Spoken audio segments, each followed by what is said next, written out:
Latgales nacionālā bagātība ir tās muzeji. Šeit to mūsu vēsturi var ik viens ieraudzīt pats savām acīm.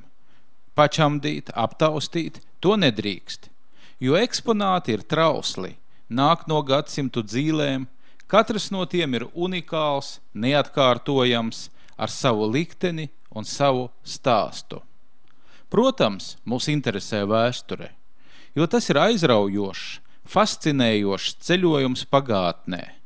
Tā ir iejušanās citos laikos, mēģinājums iepazīt savas saknes, sajust pagātnes garšu, saostīt senlaiku aromātus, iejusties mūsu senču sadzīvē, vērtību sistēmā, izbēdāt viņu bēdas un izpriecāties viņu priekus.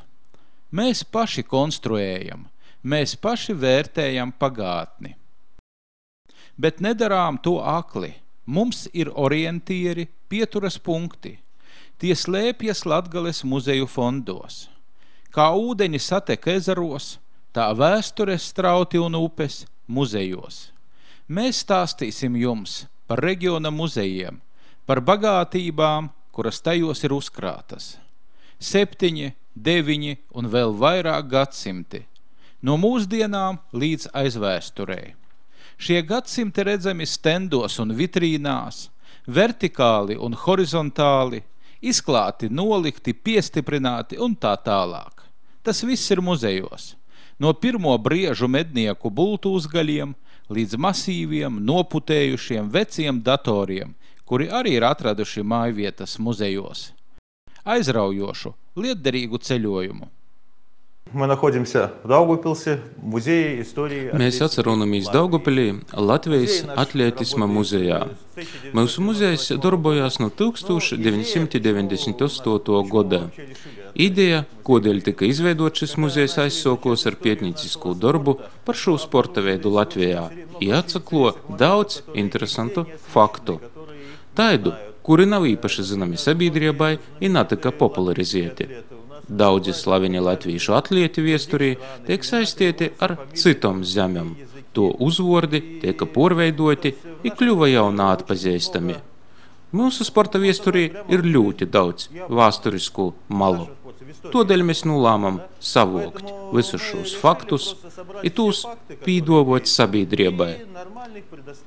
Pat ja kāds nepiekrīt šim faktim, mēs esam gatavi ar katru runot, uzklausiet jo argumentus, salīdzinot ar to faktoloģisku materiālu, kāds ir savokts.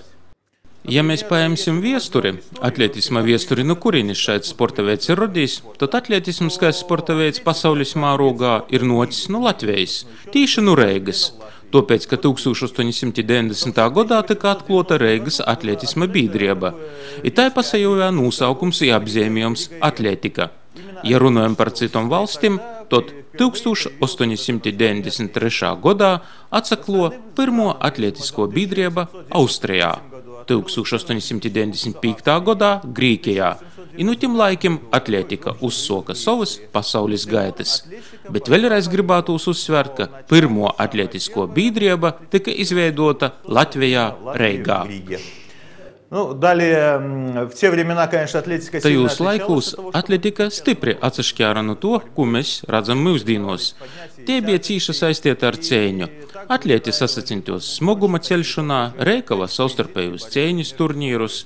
Šāda atletika izavēra tieši 19. gadsimta beigos. Toļok sekava olimpisko spēļu viesture ar dažādiem elementiem, jo klasisko atletika sadaļājos vairākus virziņus – smogatletikā un cīņas veidūs. Kultūrisms, kā tāda sporta veida, i nosaukuma tot nebija, bet tika reikoti dažādi konkursi, ķermeņa uzbūvis harmonismam i pat to skaistumam. Man ir īspējas, ka šādi nosaukumi pat vairāk atbilst atletisma būtībai, nekā nosaukums kultūrisms. Jo vairāk tīši šo sporta veida kritērijiem atbilst i jāgai. Lai arī kultūrisms nav attiecināms sportam, bet pateicītīs mūsu īriedņiem pēc būtības tas ir konkurss cilvēka ķermeņa skaistumam. Poti āka, kur mēs pašlaik atceronamies, ir Latviešu kultūras centrs. Vairāk zināms, kā Viņiebas noms, uzbūvēts 1937. gadā. Tīši šajā vietā, kur mēs pašais atceronamies, bija sporta komplekss. Tī, kur atcerodos mozais baseins, tagad ir trenežeru zāle, bet toļok lielajā zālē, kur pašlaik ir trenežeri, bija lielais baseins ar vairākiem ceļiņiem. Ākā darbavos ne tikai baseini, te cilvēki nodarbavos ar svoru ceļšanu. Zīmīgi, ka tieši šamā ākā 1937. gadā notika Latvijas čempionāts svarceļšanā. I tamā pīsadaļā taidi slaveni atlēti, kā piemēram Puriņš. Ну, дальше, если мы возьмем уже более того, чем мы занимаемся Piecкара godūs kultūrismu īpaši neatbalstā, pat naļove. Tomēr, nesaskatieties uz to, 1981. gadā tīši Daugavpilī mēs organizējām pirmo Latvijas čempionātu atlētismā. Jo vārds kultūrisms toreiz vēl, kā teica, nebija. Vēl sacā atlētisko vingrošana. Sacensības notika kultūras sporta pilī, tos ilga 2 dienas. Pirmā dienā atlēti sacentos spāka vingrinojumus, smoguma ceļšanā ar svoru stīni, spīdīņi, pīsiedīņs i vilkme. Otrā dienā sacensības jau bija kultūrismā. To sevi īkļove izgojiņi uz skatuvi i izarodiešanoos. Par šaidu sacensību absolūtu čempionu kļuva Staņislavs Poļakovs no Reigas. Tā no 1981. gada mēs regulāri rēkojam atletisma i kultūrisma čempionatus. Sokumā saucam par atletismu, tad kultūrismu, tad fitnesu. Tā mūsu sporta veids līdz takus laikam i citim sporta veidiem porsaveidavosi transformējos. Vīnu breidi tika nūlamts, ka josadala sacensības spāka vingrinojumus i kultūrismā, lai nebūtu vīnā dīnā. Tam bija dažādi iemesli, kā sportistu atšķirīga sagatavošana, tā i organizatoriski vaicojumi. 2 dienas, vīsnieces, atpilta. Kā tagad redzam, taču šis lēmums bija pareizs. Tā i šūbreit mēs veidojam sacensības, lai vienā dīnā būtu atsevišķi spāka vingrinojumi, bet otrā dīnā atsevišķi sacensības kultūrismā. Kāpēc pirmos sacensības notika Daugavpilī, bet ne Reigā? Laikam jau pa tiem pašiem iemeslim, kāpēc muzejs atklāts Daugavpilī, ne Reigā. Vairāk interesējamies, esam ošoki. Tas ir jau jūks, bet nopietni, ne jau visam jānotiek Reigā i ne visam. Aktīvi cilvēki dzīvo visā Latvijā.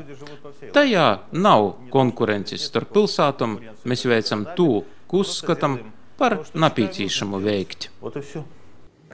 Почему мы бережем, сохраняем, ищем вот такие вот... Kāpēc mēs sorgājam, uzpasējam i ļoti cīnām šādas neizskatiegas, sarūsiejušas i nūputiejušas dzelžus? Tāpēc, ka tādu oriģinālu nav palicis daudz. Ja atceramies viesturi, tad sākoties Pirmajam pasaules karam, viss metāls tika savokts kara vajadzībām. Viss frontei, viss uzvarai, viss armijai. Tā nu tai viesturī ir sanocis, ka mūsu atlietu inventārs tamā laikā tika porkausiets, izkausiets. Tāds nu bija tas laiks. Porkausjā pat baznīcas zvonas, narunojot jau par hanteļom vai par svora bumbom. Bet tomēr dažas breinumānā kortā ir sasaglabojušos. Kaits jūs bija laikam nūslieps, pogrobūs, bieņiņos. To, ko mēs visu atrūnam, to kolekcionējam, bet praktiski nekas nav palicis pori. Par apbalvojumiem, ja mēs aplūkosim, ko tie ir izgatavoti. Porsvarā agrāk jūs taisā sudroba. Sudrobam ir sava palīkūšo vērtība, da itamā laikā laikam citas tehnoloģijas īpaši nebija. Pieckara godūs tīši šī sudroba apbalvojumi bija tī, kas ļova cilvēkiem izdzēvot, jo cilvēki bodavos, jo pordevetūs apbalvojumus maiņā, porkausjā, tī bija šausmīgi, drausmīgi laiki, nekas nav palicis pori. Pat bijām pie Maskavā, pie Klementa Buļa mozmētas i vaicojam, kas jūs ir palicis par atmiņu no dzeda. Nekas nav palicis, viss Pieckara godūs izlītots. I pie cita slavena atlieta rodim esam bijuši, kam medaļu bija vairāk nekā kādam citam valsts vēram, arī tam nekas nav palicis pori. Viss šausmīgajos pieckara gados tika izmantots. Tāpēc mēs ļoti saudzīgi attiecam pret to, ko izdodās sameklēt, meklējam, pērkam, braucam uz dažādām Eiropas valstīm. Tie jau mūs uzzina. Dažādos izstādījos, kolekcionāru sajūtūs, kā kaut kas pasajovējās, tai mūsim soka, ja mēs pērkam. Ļoti bieži uzdot vaicojumu, cik stipri bija atlēti i vispār cilvēki agrāk. Toreiz bija cēņas dažādas, šovi, cirka uzstošanos. Protams, tagad tai grūtai pastiet laiks pagojis, kāda tur bija cēņa, eista vai neeista, bet tomēr, kā redzam, dzelži bija eisti. Lūk, piemēram, šos svara bumbas. Tā ir, kā jūs paceļt. Ticit man, jūs sver 2 pudi, tas apmēram 32 kilogrami. Izlaiduma gads 1890. Pādējie cipari nav īpaši labi skaidri redzami. Krīvējs cara Aleksandra III Zeimūks viersums to. Tas agrāk nebija kā sporta inventars, kādu mēs tagad esam pieraduši. Tos izmantovos tirdzniecībā, kā miervīnieba, svēra graudus, miltus, i kādā breivā brēžā sadarbovos ar svoru cilošanu. Tā soka pasajovietīs ir pirmī svora stīņi. Tūs vēl sauca par buldogim. Stīņam pa molam bija lielas opulus bumbas. Tā saīt, ka šaidas bumbas, buldogi bija pirmais sporta inventars, kura sokos atlētika. Так, что мы видим вот здесь вот на нашем главном стенде, да? Ko mēs redzam šamos stendos? Tie ir pirmie kausi, kuri piešķirti par atlētisku ķermeņa veidošanu, interesanti eksponati. Tā agrāk sauca pirmos sacensības kultūrismā, tos bija 20. gadsimta sokumā. Tā, piemēram, ir Klementa Buļa skulptūra, ko veidova Daugavpils mākslinieks Folkmaņs. Apbalvojumi tie ir pirmo atjaunoto Latvijas čempionata 1981. gada, jo poši pirmie čempionati tika veidoti 19. gadsimtā Latvijā. Tā 2010. gadā sagaidot atletisma 120. gadskortu izveidovam pīmiņas zemi sudraba auseklis. Ja ir porklota ar emaļeju, tā stilizēti atgodinojot par pirmajiem apbalvojumiem. Kā jau sacījām, apbalvojumi ir palicis ļoti maz. Te ir daudz apbalvojumi no citom zemēm, mēs meklējam visus. Bet ne jau kādam konkrētam pasaukumam veltietus. Mēs prīcojamies par jebkuru relikviju, ko izdodās atrast. Tāpēc porcelānā jau notiek tā, ka saimam kādu eksponatu un tikai tad sokam viesturiski izzinojušo darbu, lai saprast, kas tas bija par pasaukumu i notikumu, nevis otraižok, ka meklējam kādu konkrētu tīši eksponatu. Mēs prīcojamies par jebkuru. 2 года назад я находился в Вене, вот у меня там знакомые коллекционеры. Tā, piemēram, 2 gadus atpakaļ biju Vīnī, pie manis pienāca pazīstami kolekcionāri un piedāvāja šo izkortni ar atlēta nosaukumu i gadu 1922. Pēc šo eksponata sākam atjaunot viesturisko notikumu gaitu, meklējam arhīvos, kas par atlētu, kurīnis šai pīmiņas ploksni ir pasaroviejusīs. Tīši izrādījās, ka tas ir austrīšu atlētam veltiets, kurš ieguva 2. vītu olimpiskajos spēļos smagatlētikā. I tai šam eksponatam pasajovējās jau sava viesture. Bīži uzmanību pīsiesta šis eksponats, kurš ir saistīts ar 30. gadu Voceju ar Koškrusta zemi. Tas nav kara apbalvojums, tas ir sporta apbalvojums. Tajos 30. gados Vocejā, visos spēļos, pat olimpiskajos spēļos, kas notika Vocejā, sporta apbalvojumus rūtoja ar Koškrustu. Tāds bija tas laiks, kā padomu laikā ar zvaigzņiem, sirpiem un omurim. Šādos apbalvojumus nav politikas, te ir medaļa, izdota sportistam, apbalvojums par sporta sasniegumiem. Bet, uz šo apbalvojuma otros puses, atlēta vārds ir izdzāsts. I pat atlētam bija nārti sevi i negribējis saistīt ar tū laiku 30. gadu Voceju. Tāds, ir tas viesturis moments. Tāds bija tas laiks. Это тоже такой момент истории, такое было время. К обнаженному человеческому телу отношение Atkailinotam cilvēka ķermeņam sabiedrības attieksme nevienmēr bija pozitīva i laba.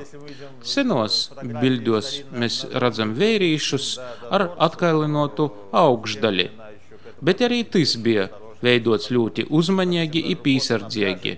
Tā vēl 30. gadu biļļos pat sabiedrībā vērīša pasarodiešanos ar atkailinotam kryuķom skaitājos ļoti napīklojīgi. Bet viss mainās, laiks mainās. Tā 30. gadu beigos Francijā soka ražot skulptūras pat ar atkailinotu sīvīšu ķermeņiem, lai arī senā Grīkijā pat bija plikuma kults. Skaistas lītas, tos tika izveidotas dorzūs, pilīs, i cilvēki sajūsminavos par to. Tad jau vēlāk viduslaikos tas pazuda, skaitājos aizsprīdumains. Figūram tika aizsekti plikumi, lēmietas lapiņas, tad pat 20. gadsimta 30. gados cilvēki soka atsagrīstīs pie vecajiem kanoņiem i skaistuma standartiem, kā senajā Rūmā. Что ничего в этом нет такого страшного, это наоборот красиво и прекрасно. Но вот почему у нас в нашей экспозиции так много... Kāpēc mūsu ekspozīcijā ir tik daudz uzmanības Klementam Buļam? Bet to viss ir sokos. Sokos taisnības i patīsības meklējumiem. Losūt olūtus vēl 10-15 gadus iepriekš, visur tika pieminēts ir rakstīts ne kā Klements, bet Klemencija Buļ, krīvu atlēts. Bet es zinu Klementu Buļi, latvīša atlēta viesturi. Losu Klementīs, fotogrāfijos tas pat cilvēks. Sokam sazinoties ar šiem speciālistiem, kas sarakstā viesturi. Tā sarakstūtīs ar Krīvijas interneta portālu par atletisma viesturi, kur par Klementu Buļi bija savoks diezgan daudz materiālu, sacām, kā tas ir krīvu atlāts, jis taču ir latvīšu. Sokos diskusijā, kuras rezultātā mums nocījos pīrodiet, ka jis nav dzimis Sibīrijā i nav ejis Sibīrijas spāka vērs. Tad sokam nūpītni pietiet šo lītu. Aizbraucam uz Krīveju, tikamies ar Klementa mozmētu, sarunovu par visiem jo dokumentiem, nūskaņājam tūs, piemēram, pasi, ka izrodājos te vēl bija Latvijas pase, pat ar Krīvejas vīzum, kad es brauca uz saviem turnējiem Krīvejā. Tu visu apkūpojam i aizsūtījām Krīvejas viesturnīkim. Tā jī atzina, ka mūsu Klements ir latvīšu atlēts. Šāds liktenis tamūs laikūs bija ne tikai Klementam, bet arī vīnam latvīšu atlētam kā Joņs Puļs. Jū porveidava par Ivanu Puļu. Puļs bija ļoti izcils atlēts, par ko līdzināja ne tikai jo spāka vingrinojumu rezultāti, bet arī panākumi cīņī, jo aizvadīto gadsimta 20. gados jis vairāk nosadarbojos ar cīņas veidiem. Joņs daudzkort uzvarā, kā sauca jū par daudzkortēju čempionu Ivanu Padubnu. Ivanu Padubnu uzvarā i mūsu Klements Buļs. Visu laiku uzvarā. Viens cēniņš beidzos neaizšķirti, tomēr uzvaru īdeva Buļam, jo Buļs bija par vasaļiem 30 kg vīgloks par Padubnu. Tāds bija tas čempions. Bet, ja paēmam Ivana Padubnu viesturi, izrādīs nekāds jau nav tas krīvu atlēts. Te ir Ukraiņs. I patīsībā uzvords ir ne Padubnais, bet Piddubnov. Asu bijis, jo kopavītā redzējis uzrakstu, tie arī ir Piddubnov. Bet uztaisā jūkai krīvu čempions. Tāds bija tas laiks, kad daudz kas neatbilda patīsībai, daudz malu. Tāpēc meklējām materiālus, skatījāmies arhīvus, daudz ko īdeva Klementa radinīki, jo rakstietūs paraugus, tūs nūskaņājām, jī pie mums ir sameklējumi. Varbūt kodreiz izdūsīs izdūt memoāru gromatu. Вот самый часто, наверное, когда задают вопрос такой, давайте вот сравним. Ļoti bieži uzdot vaicojumu, pamēģinosim salīdzinot pagojušos atlētus, piemēram, Klementu Buļi ar mūsdienu atlētim. Kāds ir tas sagatavošanas līmenis, bet kā salīdzinot ar mūsdienu mērauklu? Ziniet, sportā salīdzinot atlētus, kādi bija pirms 100 gadiem, tagad ir vienkārši nekorekti. Kopumā tī bija citi apstākļi, citas zinošanas īspējas. Sportā, kā visos nozaros, 100 gadu laikā viss ir pilnveidojis, uzlabojis un attīstījis. Tāpēc nesalīdzinosim, bet saprasim, ka 100 gadus atpakaļ Klemens Buļs bija izcils sportists, pasaules mēroga sportists. Jū jāsalīdzina ar to laika pasaules zvaigzņom. Klemens Buļs necik nav zamok vērtējams, kā pašreizējos Amerikas kulta figūra Eugens Sandows, kas tiek uzskatīts par kultūrisma pamatlicēju. Mūsu padomju specifikas dēļ bijām izoliēti no informatīvo lauka. To dēļ tiek uzskatīts, ka Eugens Sandows ir pamatlicējs. Tomēr, ja mēs iedziļinosimies viesturī, tad redzēsim, ka tīši tā tas nav. I viennozīmīgi nevarētu pastiet. Mūsu atlēti neatpalīk, i pat vairākumā porspēj daudzus Eiropas i Amerikas Savienoto valstu atlētus. Основав первый в мире атлетический клуб в 1890 Izveidojot pirmo pasaulī atletisma klubu 1890. gadā, latvieši šo sporta veidu soka popularizēt ne tikai savā zemē, bet i kaimiņu valstīs. Tai 1898. gadā, pēc 8 gadiem, pirmais atletisma čempionāts notika Sanktpēterburgā, Krīvijā. I atvīšu atlēti praktiski tamā ieēma vodūšos lūmes, kā rezultātūs, tā i pasaukuma norises veidošanā, jū jau bija pīteikūša liela pieredze. I te pie mūsim ir fotografējas pirmo Krīvijas atlētisma čempionāta, kur dominēja latvīšu atlēti. Taidi, kā Ulpe, Domermans. Tamā pasajovējušīs bija pirmie igauņu atlēti – Gakis Lūriks. Tos bija igauņu atlētisma zvaigznis, bet, jī pasajovē nedaudz vēlāk. На этом стенде мы видим самых первых латвийских атлетов. Очень много информации получаем из журналов, да, из первых журналов, которые... Ļoti daudz informācijas nāk no žurnāliem, tīši atletisma žurnāliem, jo pirmie žurnāli pasajovējos jau 1916. gadā. Taidi bija Sporto, Herkules. Uz šo žurnālu vokim bija rūtoti ar pošu izciloku sportistu attāļiem i fotografējām. Piemēram, uz žurnāla Sporta voka mūsim pretim ir redzams atlēts Klemens Buļs. Vēlāk jau pasavējos pirmos gromatas, metodiskie materiāli, bet atklotnis tika drukotas vairāk Eiropā i lielos tirāžos. Tāpēc tagad var īgūt Eiropas atlētu bildis. Mūsu pusī taidu nebija.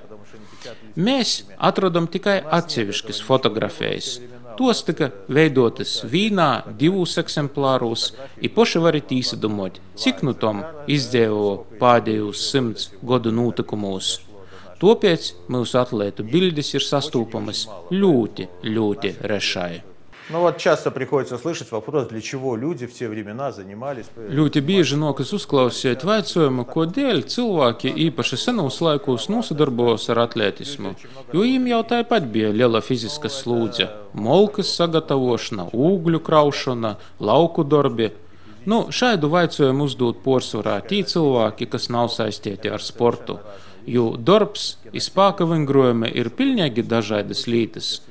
Cilvēka ķermeņi ir vairāk par 800 muskuļiem, daudz ceipslu, i visam ir jāstrādā, jāaktivizējās, lai būtu veselam i aktīvam.